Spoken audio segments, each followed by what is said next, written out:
de insuficiencia renal aguda denota una reducción abrupta y generalmente reversible de la función renal, que es medida por la tasa de filtración glomerular. Ahora, este cambio en la terminología de insuficiencia al de lesión renal aguda refleja mejor la naturaleza y todo el espectro de alteraciones que ocurren en esta patología, ¿no? Es decir, el término de insuficiencia se reserva o hace referencia a dos riñones que han perdido completamente la capacidad de funcionar, y esto solo ocurre en la etapa más avanzada de la enfermedad. Sin embargo, el daño renal puede ser leve, puede ser moderado antes de llegar a esta etapa final. Es por eso que usar el término de lesión engloba mejor todo el espectro de alteraciones, desde la forma más leve hasta la forma más severa, que antes no se reflejaba bajo el término de insuficiencia. Dicho esto, esta disminución de la tasa de filtrado glomerular produce un aumento del nitrógeno ureico, un incremento de los valores de la creatinina sérica y otros productos de desecho metabólico que normalmente se excretan por el riñón. Y además, si existe una disminución en la producción de orina, puede producirse retención de líquidos y sobrecarga de volumen. Hasta antes del 2004, existían aproximadamente más de 30 definiciones diferentes de lo que era la lesión renal aguda. No existía un sistema de estadificación o clasificación que permitiera realizar estudios comparativos sobre esta patología, así que hasta ese entonces se conocía muy poco de esta enfermedad. En 2004 se ve esta necesidad y es así que un grupo de expertos propone los primeros criterios para clasificar la lesión renal aguda. Estos son los criterios Rifle, ¿no? Los criterios Rifle fueron los primeros criterios de clasificación de lesión renal aguda. Sin embargo, estos criterios presentaban algunas limitaciones que debieron ser revisadas y superadas, y esto se realizó el año 2007 bajo una revisión de la red de lesión renal aguda que justamente supera estas limitaciones de Rifle y establece y propone los criterios aquí. A su vez, en una constante mejora en la sensibilidad y en el diagnóstico de la injuria renal aguda, estos criterios aquí fueron revisados el año 2012 por el grupo CADIGO y se establecen los criterios CADIGO de injuria renal aguda, ¿no? Esta es la evolución en lo que respecta a los criterios de clasificación de lesión renal aguda. La herramienta más reciente utilizada para lesión renal aguda son los criterios CADIGO. Pero revisemos un poquito cada uno de estos, ¿no? Los criterios Rifle, como les decía, fueron los primeros criterios que se establecieron allá por el 2004, que definían a la lesión renal aguda bajo tres categorías, ¿no? Tres categorías de deterioro, riesgo, injuria y fallo, y dos categorías de pronóstico, ¿no? Pérdida y estadio final. Tomando en cuenta, por un lado, los valores de la creatinina sérica, la tasa de filtración glomerular y, por otro lado, los cambios en el flujo urinario. Donde podemos ver que respecto a las categorías de deterioro, la primera categoría, bajo el acrónimo R de riesgo, representaba un aumento de la creatinina sérica de 1.5 veces el valor basal, con una disminución de un 25% del filtrado glomerular, además acompañado de cambios en el volumen urinario con una diuresis menor a 0,5 ml, menor a 5 ml kilogramo hora en 6 horas.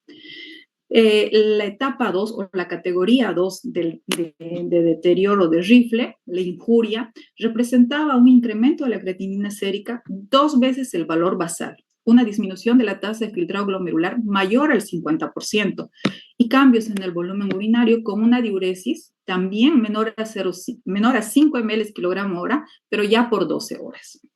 ¿No? La categoría 3, bajo el acrónimo F de fallo, representaba un aumento de la creatinina sérica 3 veces el valor basal, donde la tasa de filtrado glomerular había reducido en aproximadamente 75%, o un valor de creatinina documentado en laboratorio de 4 miligramos de decilitro, con alteraciones en el volumen urinario ya menores a 3 ml kilogramo hora por 24 horas, o la presencia de anuria por un lapso de 12 horas.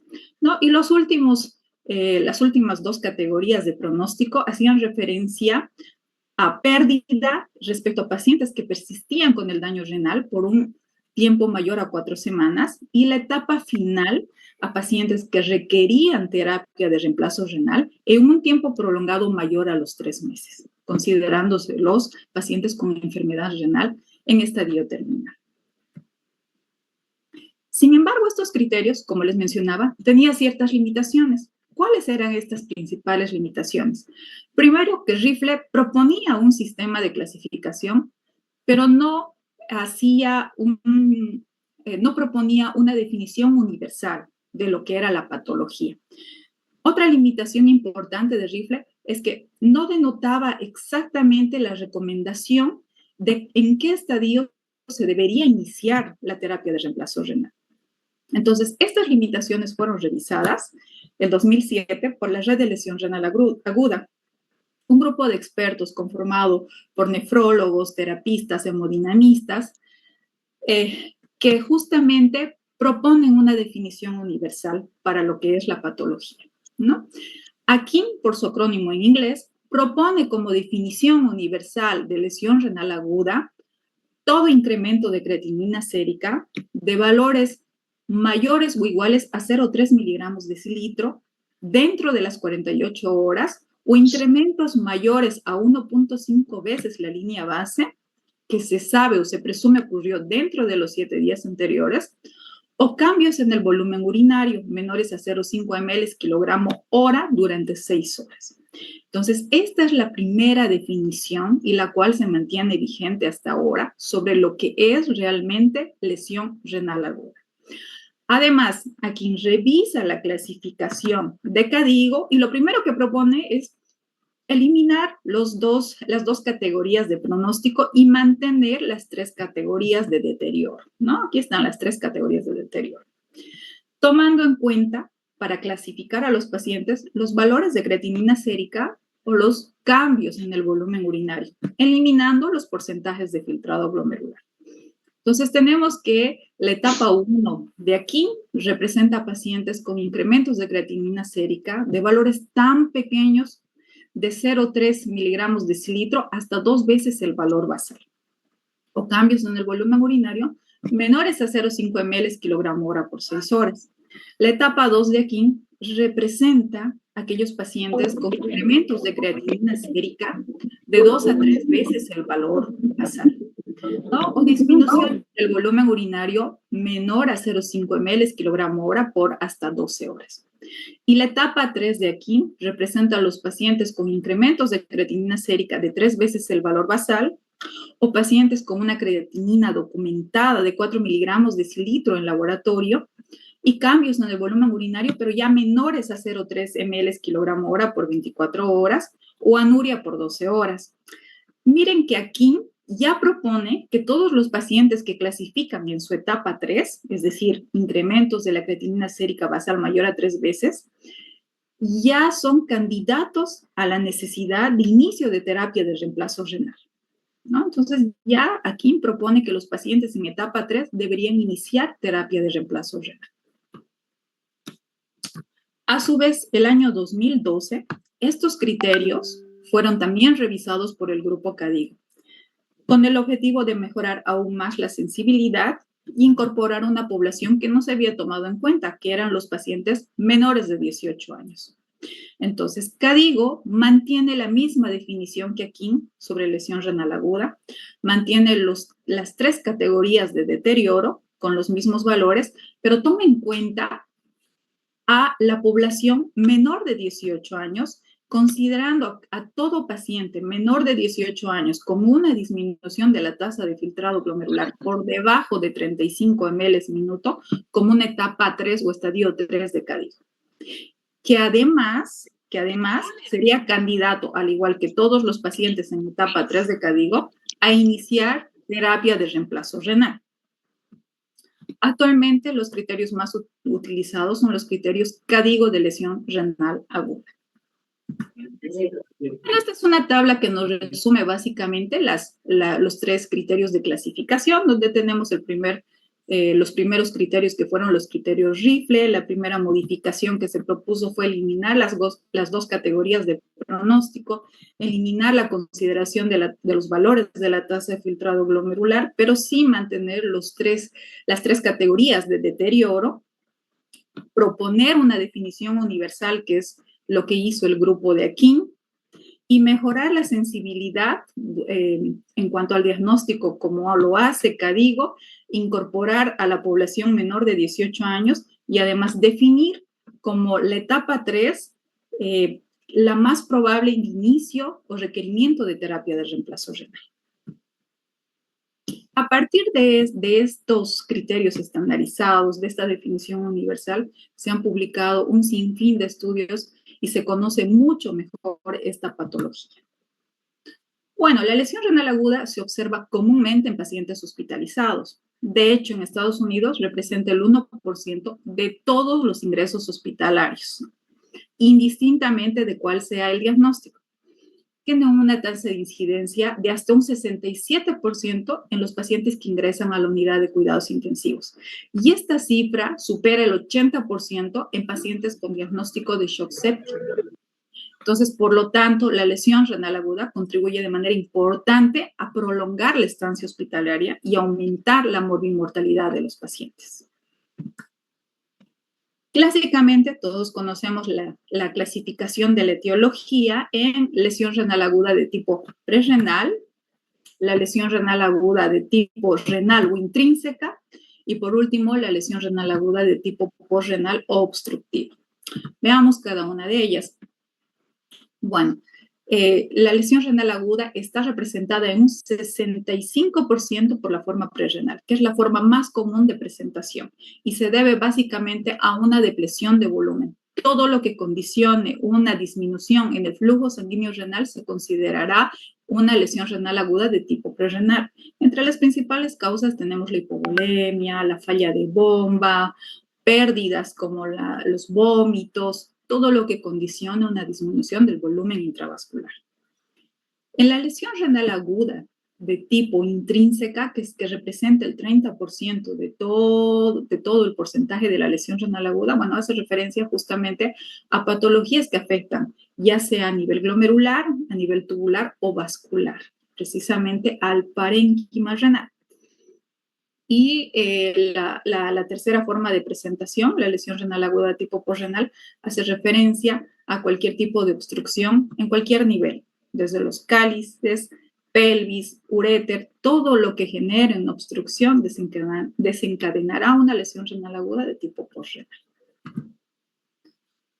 Veamos qué pasa en la lesión renal aguda de tipo prerrenal. Como dijimos, la principal causa es justamente la reducción del flujo sanguíneo al riñón. Esta reducción del flujo sanguíneo al riñón produce un defecto de perfusión renal, cuya primera medida será la vasoconstricción en la arteriola eferente, en un intento de mantener provisionalmente la tasa de filtrado glomerular. Inicialmente este deterioro será reversible, pero si persiste en el tiempo, el deterioro se considera irreversible. A su vez, esa vasoconstricción de la arteriola eferente lo que condicionará será una hipoperfusión medular. La hipoperfusión medular sostenida en el tiempo genera necrosis tubular. La necrosis tubular genera descamación de células necróticas con obstrucción tubular, retrodifusión de orina, perpetuando el deterioro renal y llevando a un deterioro irreversible, ¿no? Estas situaciones se agravan si además existe uso de agentes nefrotóxicos concomitantes. Bueno, hablábamos de que todo lo que afecte al volumen plasmático, todo lo que condiciona una disminución del flujo sanguíneo renal será una causa de lesión renal aguda de tipo prerrenal. Entre estas tenemos la hipovolemia por sangrado, quemaduras graves, pérdidas de líquido gastrointestinal como diarrea, vómitos, gasto elevado de las ostomías, sobre todo en el contexto de las ileostomías, ¿no?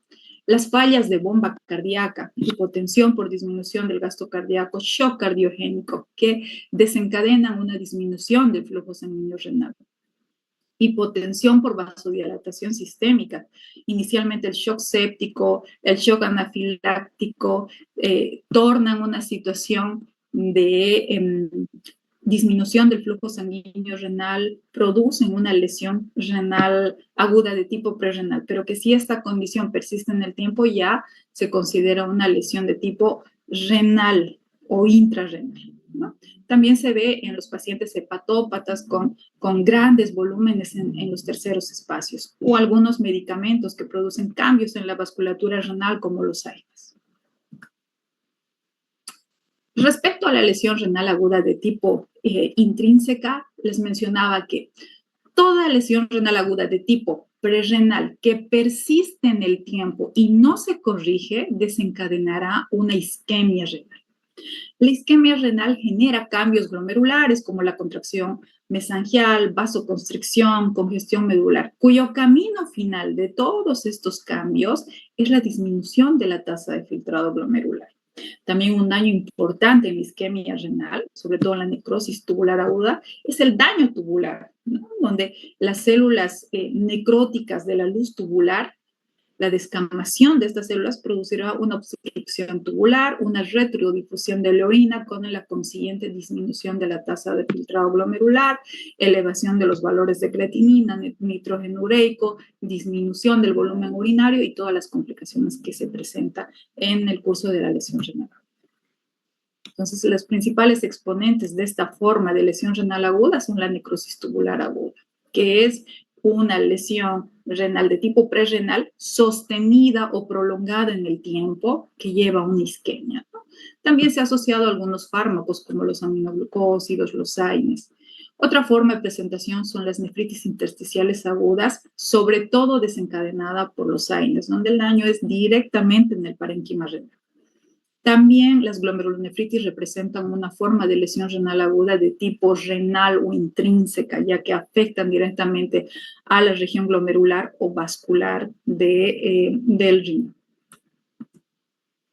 Y bueno, la tercera clasificación de lesión renal aguda, la postrenal, es básicamente un defecto de obstrucción, ¿no? Un defecto de obstrucción a cualquier nivel, desde los cálices, podría estar presente en la pelvis, en los uréteres. Todo lo que condicione una obstrucción al flujo de orina se considera una lesión renal aguda de tipo postrenal, ¿no? ¿Qué sucede en este caso? Cuando se produce esta obstrucción, las fuerzas que facilitan la filtración disminuyen y se favorecen las fuerzas que se oponen a la filtración glomerular. Por lo tanto, la tasa de filtrado glomerular cae.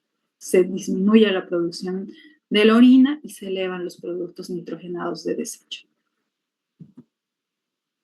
Entre los principales ejemplos podemos mencionar la litiasis renal, los tumores renales que llevan a afectación justamente de las vías urinarias. Y en el caso, por ejemplo, de pacientes mayores de 40 años del sexo masculino, podemos pensar en hiperplasias prostáticas, ¿no? Que son una causa frecuente de obstrucción bilateral. Ahora, ¿cómo diferenciamos la lesión renal aguda de tipo prerrenal, renal o postrenal, ¿no? Sin lugar a dudas, la histopatología puede diferenciar de una manera confiable de qué tipo de lesión renal aguda se trata. Sin embargo, para hacer histología requerimos hacer biopsia renal. Pero la biopsia renal es un procedimiento o un método diagnóstico totalmente invasivo. Entonces, no amerita realizar una biopsia renal si estamos sospechando de una lesión renal aguda de tipo prerrenal, ¿no es cierto? Es un paciente que viene con hemorragia, con alteración de la función renal, pues hacerle una biopsia quizá agrave el cuadro, más que ayudarlo. ¿Cómo hacemos? A ver, los pacientes con lesión renal aguda deben ser evaluados de forma sistemática. Debemos de buscar complicaciones inmediatas, debemos de buscar amenazas, pero debemos indagar sobre todo el curso de la enfermedad y la probable etiología, ¿no? Para esto, la anamnesis y el examen físico tienen que centrarse primero en determinar la etiología y el cronograma de progresión. Una historia clínica nos ayudará a nuestra primera impresión diagnóstica. Entonces, ¿qué debemos buscar? antecedentes desencadenantes, como pérdida de líquidos, ¿no? Diarrea, antecedente de diarrea, náuseas, vómitos, que hayan podido causar pérdida de volumen, o la ingesta de medicamentos recientes, como por ejemplo los AINES. Actualmente existe mucho uso de consumo de AINES, ¿no? Entonces uno va a la farmacia, dolor de cualquier cosa, diclofenaco, ibuprofeno. Entonces se ha llegado a un uso indiscriminado de los AINES, que son medicamentos que potencialmente pueden dañar los riñones. Ahora, también es importante indagar dentro de la historia clínica los antecedentes del paciente, ¿no? Pacientes que tienen antecedentes de diabetes de larga data, hipertensión arterial de larga data, nos ayudará en primera instancia a diferenciar la patología aguda de la crónica o pensar en una patología crónica reagudizada. La anamnesis y el examen físico es esencial porque los laboratorios son un apoyo. Los laboratorios no nos proporcionan una respuesta exacta sobre la etiología. El primer paso es la anamnesis, el examen físico y en función a la sospecha diagnóstica se solicita a los laboratorios.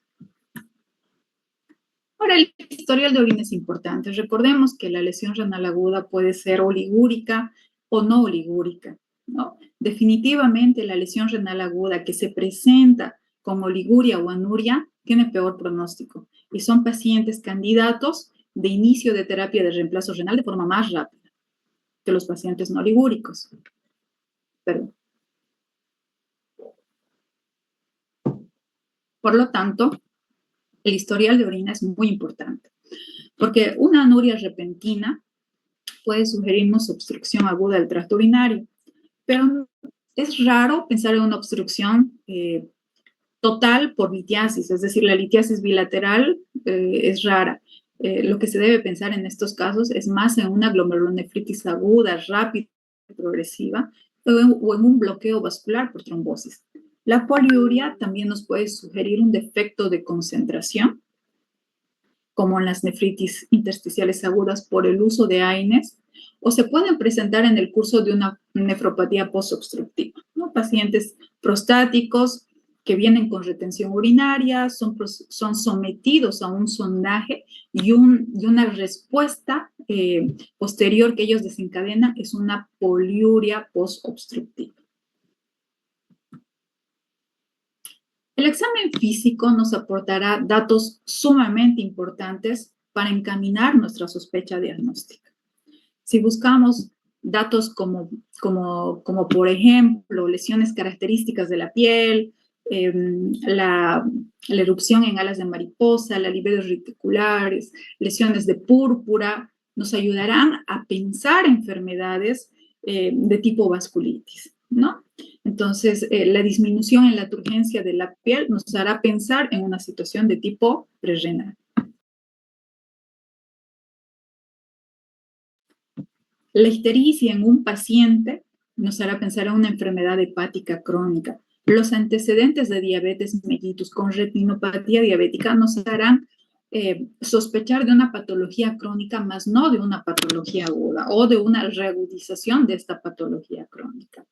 El sistema cardiovascular, un paciente con taquicardia, con presión arterial baja, pues nos estará denotando necesariamente falta de volumen, ¿no? Falta de volumen. Todas estas situaciones deben ser observadas y valoradas en el intento de encontrar la etiología de la lesión renal aguda. ¿Para qué? Para tratarla de forma adecuada.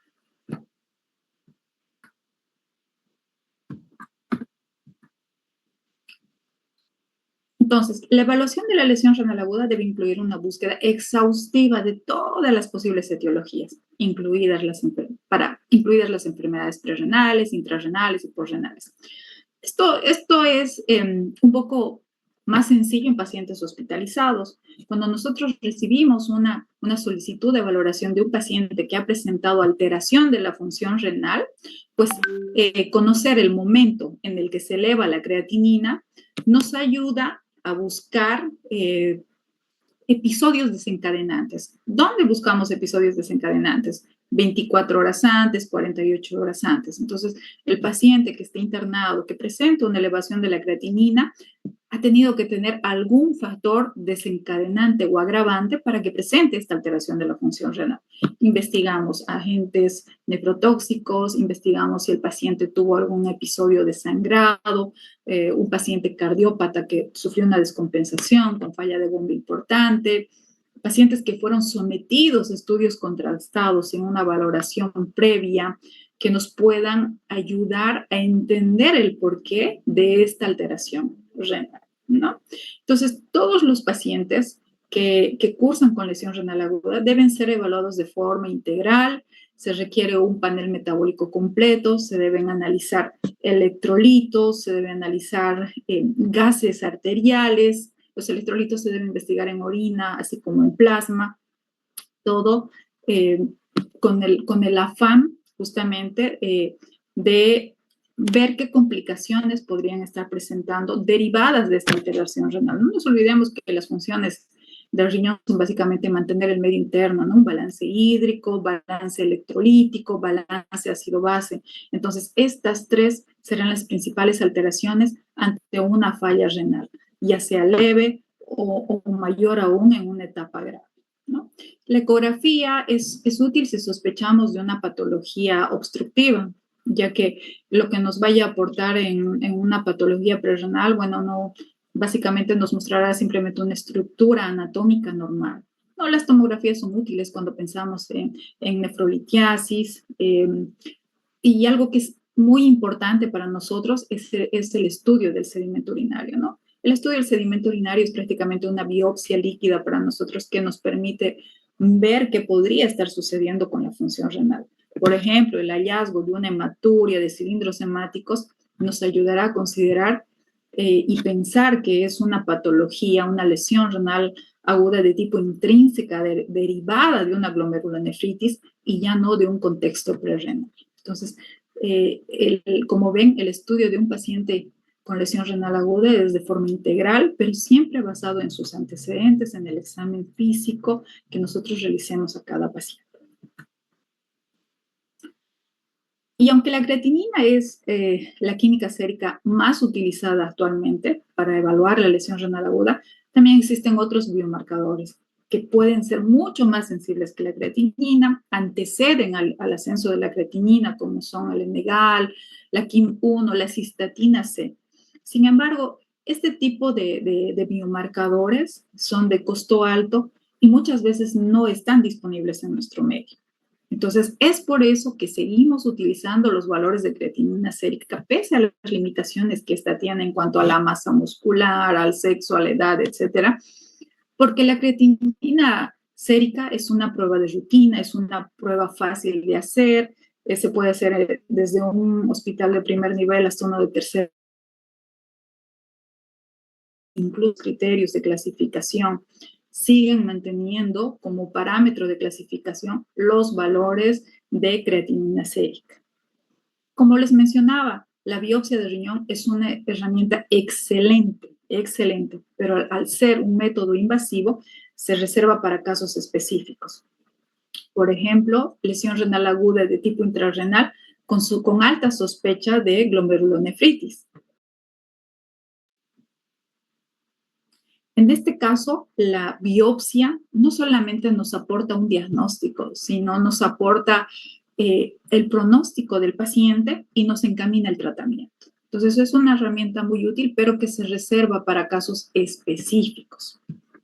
No hay ningún marcador que pueda usarse de manera confiable y aislada para distinguir cuál es la causa de lesión renal aguda. Siempre, siempre se debe considerar la presentación clínica. Cada paciente es distinto y la presentación clínica nos dará la primera herramienta en la sospecha diagnóstica y nos dará las pistas para la evaluación y la solicitud de exámenes complementarios para dar el diagnóstico preciso de qué tipo de lesión renal es la que nosotros estamos tratando, si es de tipo prerrenal, es de tipo renal o es de tipo obstructiva. Una vez conociendo qué tipo de daño renal estamos tratando, el tratamiento que se instaurará será el adecuado, ¿no? Y evitaremos mayor daño. Ahora, en cuanto al manejo, la mejor manera para diferenciar la lesión renal aguda de tipo prerrenal a las otras es una prueba de líquidos. No se olviden que la lesión renal aguda de tipo prerrenal representa más del 60% de todas las lesiones renales agudas. Entonces, lo primero que debemos de pensar es en una lesión renal aguda de tipo prerrenal ante un paciente con alteraciones de la creatinina. Esta prueba es sencilla de hacer una carga de volumen y ver la respuesta, monitorizar la diuresis, eh, es la herramienta más sencilla para justamente confirmar o descartar si estamos ante una situación prerrenal, ¿no? Pero esto requiere obviamente una estrecha vigilancia de la producción de orina, ¿no?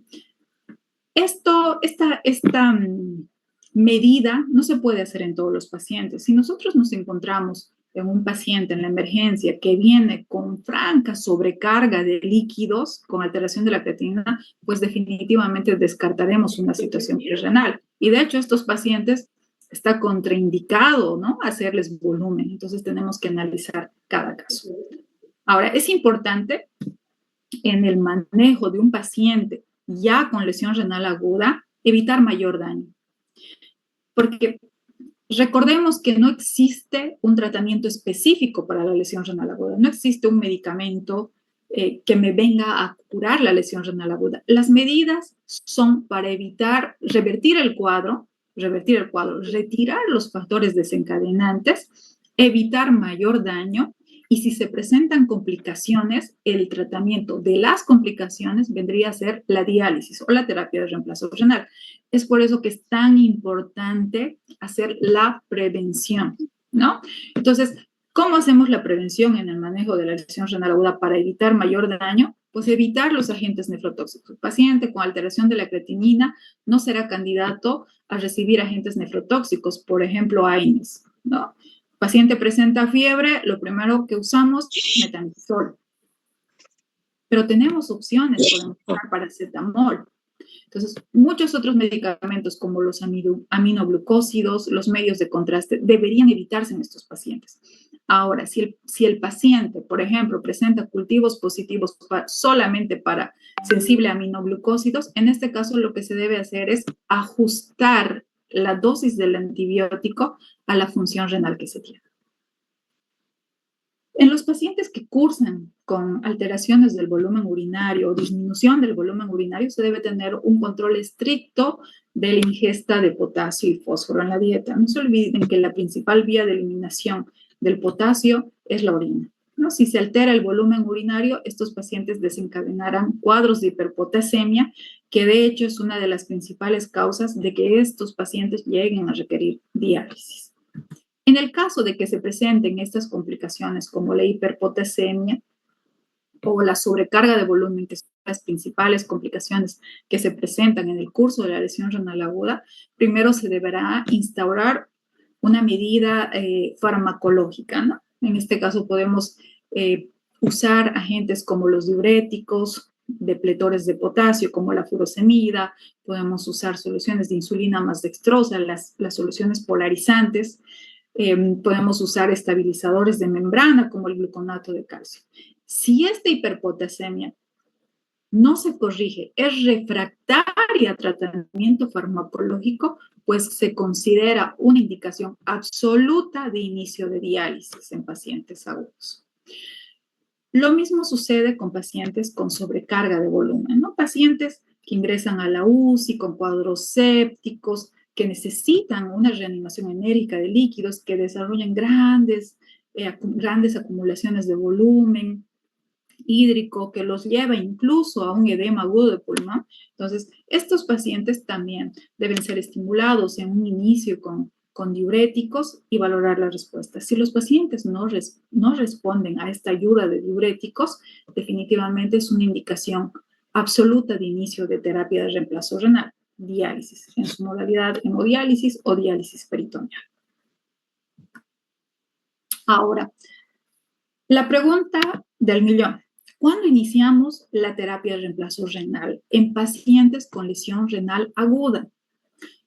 Todos conocemos cuáles son las indicaciones de inicio de terapia de reemplazo renal en pacientes con enfermedad renal crónica, pero la lesión renal aguda aún es un tema de controversia cuándo iniciar la lesión renal aguda, ya que el procedimiento de diálisis como tal también es un procedimiento invasivo que conlleva riesgos y mortalidad. Entonces, nace esta pregunta. ¿Cuándo iniciar la terapia de reemplazo renal en pacientes agudos? ¿Cuándo sí, cuándo no? Existen varios estudios que intentan responder a esta pregunta. Dentro de los estudios más relevantes tenemos el estudio Kiki y el estudio Elaine. Entonces, son estudios con diferentes poblaciones, con diferentes sesgos, que nos dejan básicamente recomendaciones que actualmente utilizamos en la práctica. ¿Qué nos dice, qué nos sugieren estos estudios? Justamente que todo paciente con lesión renal aguda en un estadio 3 de CADIGO, es decir, una elevación de la creatinina sérica más de 3 veces el valor basal, que ya los criterios CADIGO nos decían son pacientes que posiblemente lleguen a requerir terapia de reemplazo renal, es el primer paso, ¿no? Entonces, todo paciente con CADIGO 3, pero que además cumpla una de estas situaciones o complicaciones, serán los pacientes que deberán iniciar diálisis. Es decir, paciente clasificado CADIGO 3 más elevación de nitrógeno ureico en sangre mayor a 112.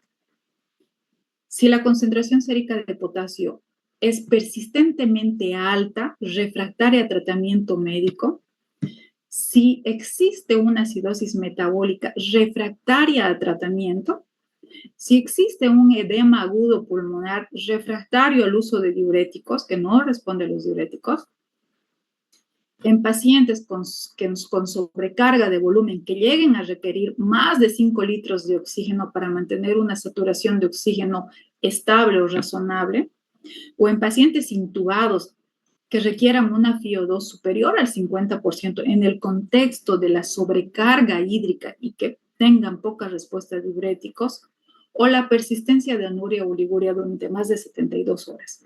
Paciente CADIGO 3 que presente cualquiera de estas alteraciones será un candidato a iniciar terapia de reemplazo renal agudo. Ahora, si el paciente se encuentra en un estadio 3 de CADIGO, pero no presenta ninguna de estas condiciones, que se debe hacer es mantener una vigilancia estrecha. Paciente que sí presente un CADIGO 3 más una o más de estas complicaciones, pues es un paciente que debe ingresar o que debe iniciar la terapia de reemplazo renal. Ahora, ¿qué tipos de terapia de reemplazo renal conocemos? Básicamente tenemos dos tipos de terapia de reemplazo renal, la hemodiálisis y la diálisis peritoneal. ¿Cuál de este tipo de terapias de reemplazo renal es la mejor? Pues la mejor es la que mejor sepamos usar. La mejor es la que se tenga en nuestro medio hospitalario. Es decir, si nosotros contamos solo con diálisis peritoneal, pues esta es la mejor terapia de reemplazo renal. Si nosotros solo contamos con hemodiálisis, pues esta será nuestra terapia de elección. Existen varios estudios que hacen comparación de la hemodiálisis versus a la diálisis peritoneal en pacientes agudos. Anteriormente se creía que la diálisis peritoneal no se podía hacer en agudos, pero ahora se vio que de hecho ofrece muchas ventajas la diálisis peritoneal en agudos. Entonces, cualquiera de las dos terapias de reemplazo renal se pueden usar en pacientes con lesión renal aguda. Definitivamente existen algunas indicaciones y contraindicaciones que puedan limitar el uso de hemodiálisis o diálisis peritoneal. Por ejemplo, la hemodiálisis intermitente, que prácticamente existe en todos los segundos y terceros niveles, está limitada cuando el paciente se encuentra hemodinámicamente inestable. Es aquí que se prefieren usar terapias lentas continuas, pero no siempre están disponibles, ¿no? O, por ejemplo, pacientes con múltiples cirugías abdominales que conlleve poca probabilidad de permeabilidad de la diálisis peritoneal. Entonces, estos pacientes serán más candidatos a hemodiálisis. Y es así que se deberán analizar cada situación, ver con qué posibilidades contamos en nuestro medio hospitalario y hacer lo que se tiene y hacer lo que se sabe, ¿no? Entonces, ambas terapias están indicadas en lo que es la injuria renal aguda. Ambas terapias pueden ofrecernos ventajas en el contexto de la lesión renal aguda. Bueno, y eso básicamente es todo. Les agradezco mucho por su atención.